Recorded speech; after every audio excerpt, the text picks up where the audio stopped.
போகும். அதே போலதான் இறை பக்தியில இப்ப நீ சிவத்தின் மீது உண்மையான அன்பை வைத்து, உண்மையான அந்த நம்பிக்கையை வைத்து அவருடன் அந்த பக்தியில் இரண்டர கலக்க வேண்டும் என்று நினைத்து விட்டால் உனக்கு எந்த தடையும் வராது. உனது பாதையானது மிகவும் தெளிவாக காட்டப்படும் அந்த சிவத்தால். மாறாக யாரேனும் சொல்கிறார்கள் என்பதற்காக தவறான புரிதலின் காரணமாக சிவத்தின் மீது ஒரு பயத்தை உண்டாக்கி கொண்டால் அந்த பக்தியானது நிறைவு பெறுவதில்லை. இப்ப எல்லா இடத்துலையுமே பயம் சூழ்ந்துதான் இருக்கு.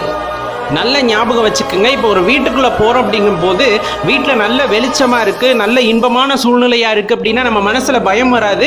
அந்த சூழ்நிலையை நம்ம ரொம்ப ரசிச்சு அதோட இரண்டரை கலந்திருப்போம். அந்த வீட்டில் இருக்கவங்க கூட நல்ல பேசி சந்தோஷமா இருப்போம். ஆனா ஒரு எதிரான நிலையை அந்த இடத்துல யோசிச்சு பாருங்க. நம்ம வீட்டுக்குள்ள போறதுக்கு முன்னாடி அந்த வீட்டை பத்தி ஒரு தவறான புரிதலை உங்களுக்குள் யாராவது கொண்டு வந்து கொடுத்து விட்டால், அந்த வீட்டில் இருக்கவங்க இப்படி அப்படின்னு ஏதாச்சும் ஒன்று சொல்லி